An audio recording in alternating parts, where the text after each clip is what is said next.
Welcome to the Wellness Empowerment Project. I'm Trish. And I'm Julie. We are two nurses exploring holistic healing and wellness practices to empower you to be the leader of your own health. Join us as we try out new things, or as we call it, weird shit, and have some fun along the way.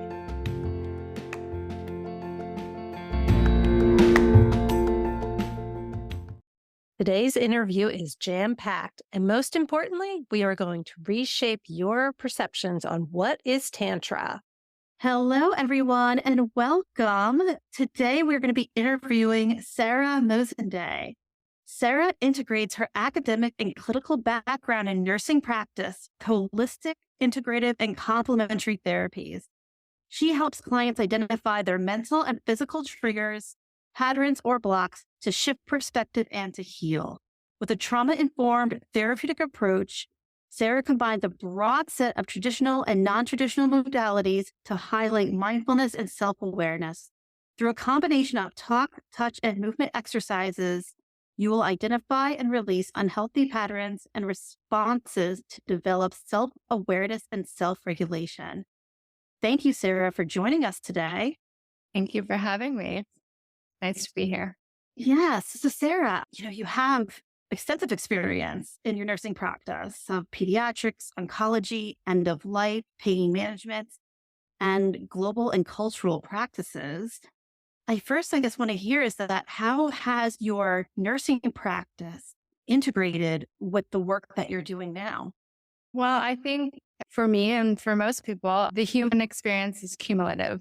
So even the choice to be a nurse, but to be a nurse with my cultural backgrounds and everything shaped how I started nursing and how I started relating to the experience of being a nurse.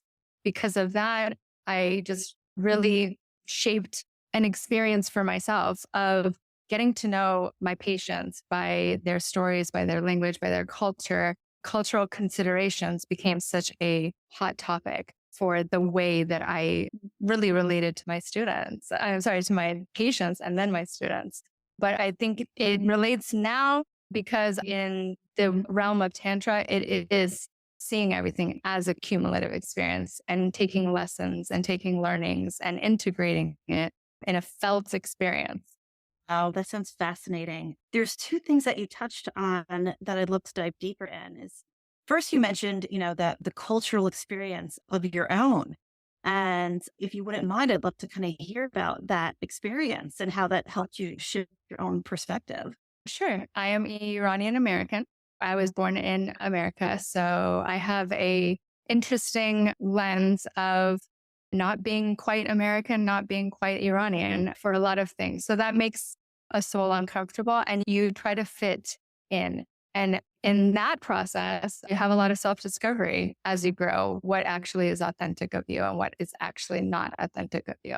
And then when I became a nurse, I started in Orange County, California at CHOP, and I worked with a really beautiful melting pot of cultures. And the best part of my nursing was that collaboration and potluck lunches and falling in love with different foods and my New Year traditions or any Persian traditions I would share and they would share.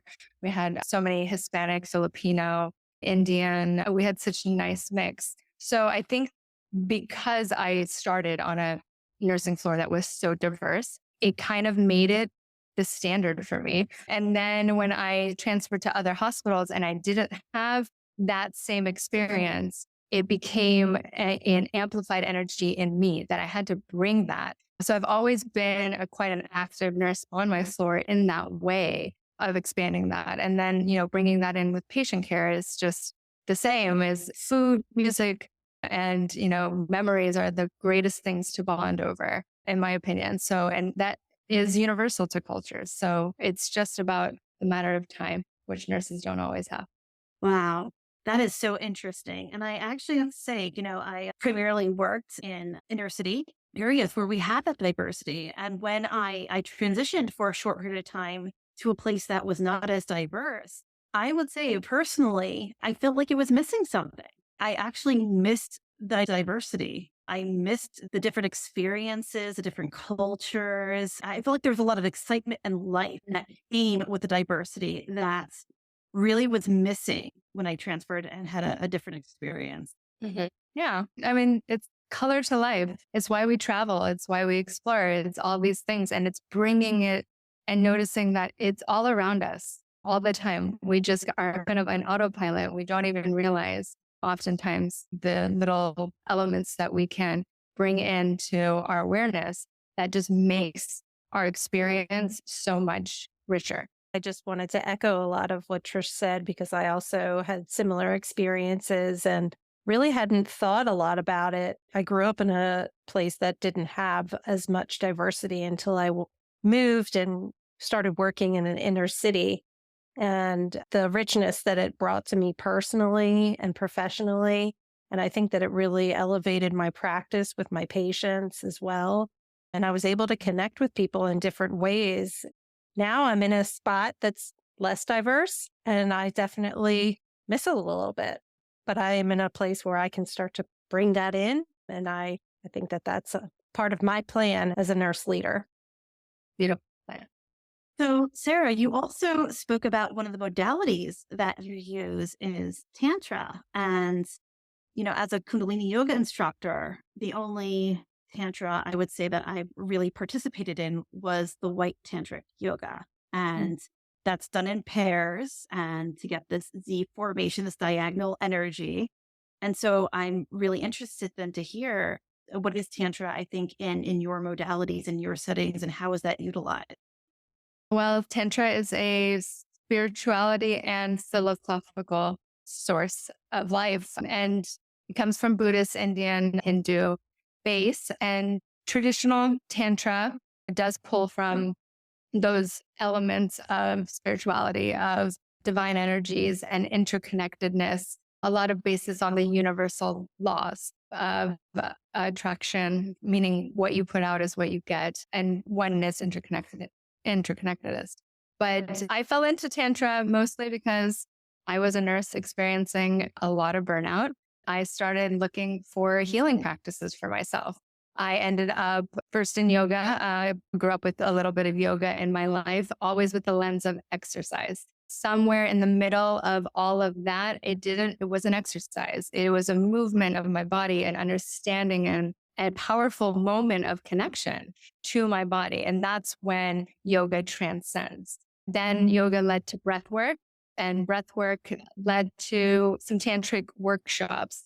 For the most part, Tantra is known for its link to sexuality because Tantra is a study of the chakras, all the energy centers, and the sacral is one of them.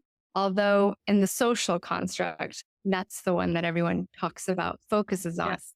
But Tantra is the entire 7 chakras, and it's different approaches, different practices, different understandings to relate to them. I guess I will differentiate here that there is traditional Tantra, and then there's neo-Tantra.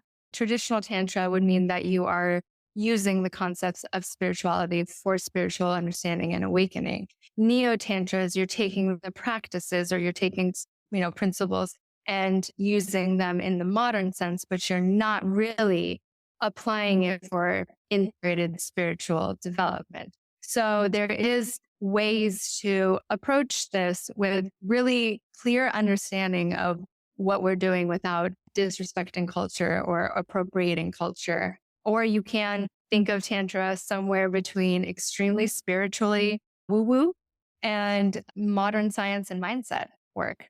And you can fall anywhere you want on that line. Whatever resonates with you is what's going to work for you. And you need to find that. Everybody is Tantric because Tantra believes we are all one. I love that. I really resonate with that because I feel that's the same way with Kundalini yoga. I connect with it more than other types of yoga. And I think it was mostly because it partially is this spiritual practice. We are integrating all of our chakras because, yes, we are one. But what I found fascinating, what got me hooked, wasn't that there's a science and a technology to it as well. And all the practices that you're doing is activating your nervous system, activating your glandular system, and helped me work through my own burnout as well. I think one of the coolest things about nursing is that when you have this baseline understanding of anatomy and the way the nervous system works, the way emotions feed into hormone release, feed into your body's reaction, and then tap in all of these spiritual points at certain times of these reactions, you then realize how powerful we are to play in that whole cascade. Whether it's Kundalini, I mean, technically, Kundalini would fall under Tantra. It is the form of yogic practice that they practice, though Kundalini is the awakening of the whole energy circuit. So even for me, I practiced yoga probably for like 10, 15 years. And I'd go to a Kundalini class every once in a while to try it, but I'd be like, this is nuts. Or like, I don't understand what these people are, it's like, okay, yeah, I get it, but not really get it. But it wasn't until because I myself had so many blockages. I could be fit, I could be anything, but the energy wasn't moving. Externally, I could be a yogi, but internally didn't flow. It wasn't until really, for me, it was tying in all of the threads. All of a sudden, I could see them braided. And then that's when Kundalini made sense. And had the felt experience, had the awakening. And then you're like, oh, okay, I got it. And that's what Tantra's constantly pushing you to do. They're just questions of who are you?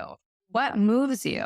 How do you respond to these things? And for the most part, many of us answer these questions with relative knowings or ego knowings. And the question is, what is underneath outside of your family context, outside of your job context, outside of your social context, if you are just you?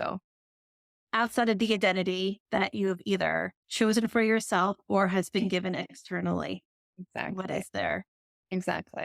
So if nurses, I think, have this great platform to bounce into this, it's just having the open mind or really actually slowing down until you feel the concept of the subtle body, which is in yoga, which is in Tantra. Nursing, we work in this field of go, go, go in the hospital. Everything is on efficiency and time and order. And these are masculine energies. And we need those to operate, to function. We absolutely do. But nursing is feminine. Nursing is embrace. Nursing is care, and nursing is time. So despite the fact that we are pushed to run on that masculine clock of the hospital, we really do have to pull back and tune into our patients. And learning how to do that is easier to do on yourself. So until you learn how to hone in on what things sensate in your body, then it won't make sense. Or it's like the same as like I worked in peds for so long, and every once in a while, like I would have a Band-Aid on and I'd take it off and I'd be like, that hurts. And I do not appreciate how much I rip Band-Aids off every single day. It's those things that we have to step back and refeel them. Yeah, I think a term that's used a lot with nursing is that nursing's, an art and a science.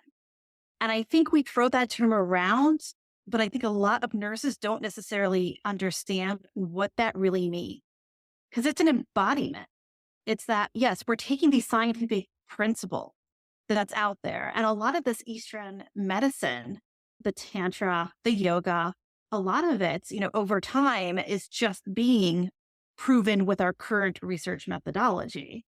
But it's withstand the test of time. So yes, there's a science to it. But the art is more than just the way we're applying it.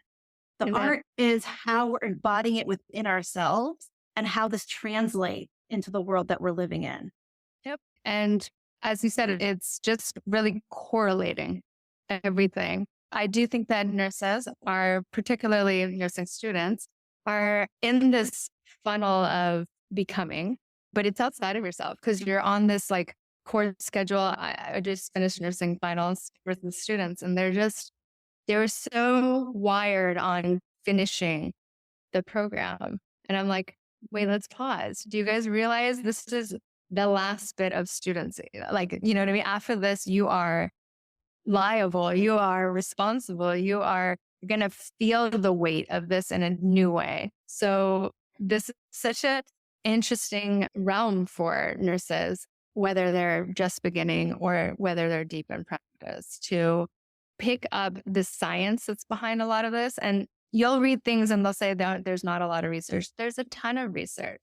There's actually a ton of research out there. Most of it is qualitative. It's not quantitative data, which is what makes things move in medical science. But quantitative data needs to be also experienced by yourself. You can read somebody's experience like Kundalini. When you read someone else's experience, it doesn't quite sit. And when you read someone's pain cascade experience, when you read someone's cancer or body dysmorphia or any of these things that change and traumatize our experience of life, you can take these science points and you can relate them back to just a lived experience. And this is holistic care. This is not just treating points of disease or points of symptoms. This is like, what is really going on for this person energetically in their whole body?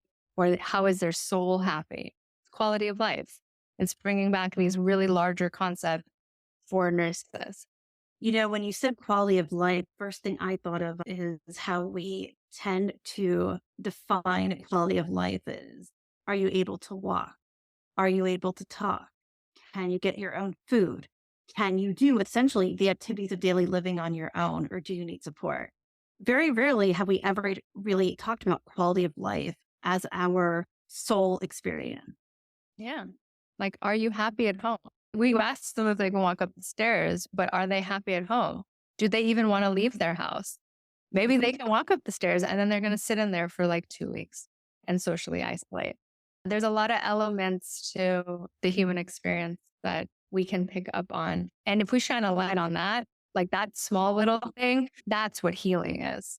You know, do you have a support group? Do you have friends? What's your home life like? All of these kind of questions to gain awareness it's really key. Inquisitive questioning. Yeah, I think a lot of work that nurses do really is in that masculine construct of efficiency and checklist, so to speak. But what most nurses are drawn to is the connection with their patients. They long for that.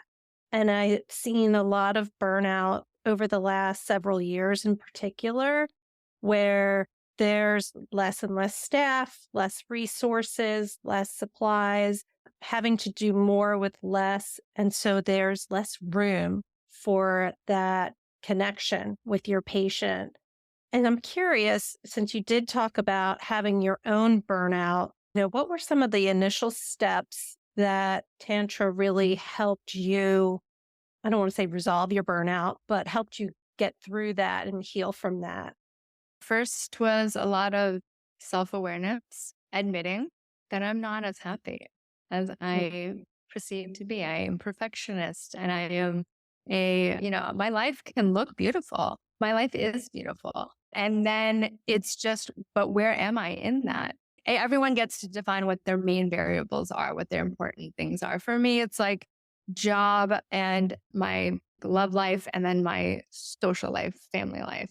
If maybe one of those variables is off, then I was fine. But actually at that point, all 3 variables were kind of hitting me, And so all of us have a time in life. If we're lucky, it's much later. And those rooms, we get to wear those rose-colored glasses longer. But all of us have that shift. And for me, it was at the age of 34.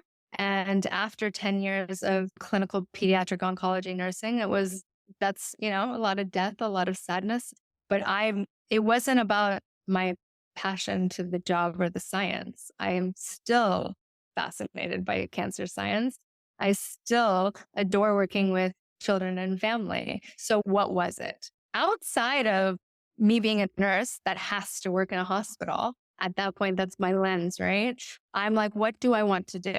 At that time, I was also working diagnosis for fibromyalgia and Ehlers-Danlos. So my body was just changing and had no rhyme or reason, and I had no explanations. For that, I wanted to work less physically. So going remote was important to me. I wanted to take a break.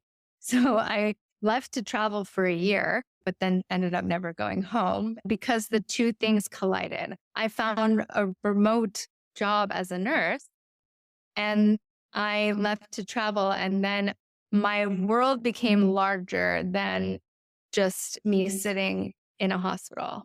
I can heal. I still took my time to heal myself. I'd say I took another 3-4 years of just self-care, self-compassion focus, self-love, empowering my throat chakra, opening my throat chakra, empowering my voice. Right now, I do consider myself a shadow worker. So I work on the lower 3 chakras, and that is my realm of the most healing I had to do for myself. So I had a lot of toxic patterns, let's call them. So shame, guilt, and fear. So those had to be dealt with before I could have gratitude, before I could have love. And then even before I could even understand duality, connectedness, and all of that. So you can see how this is just a portal, and it is going to be dirty before it is beautiful. That's what I fell in love with. Now I carry the archetype of the sage. I knew that. Even when my first nursing job as a new grad, I was on the education committee. Education and teaching and speaking, my lived experience has always been my best avenue for teaching. So that's what I'm doing, and I'm enjoying that. And that's feeding my energy more. I have endless energy for this because it doesn't feel wrong.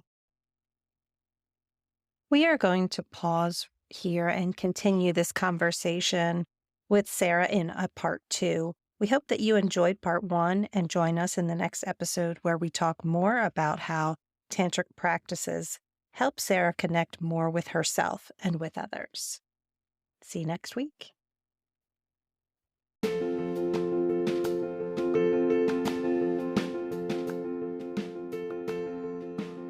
Thanks for joining. If you enjoyed this episode, please follow, subscribe, and share with a friend.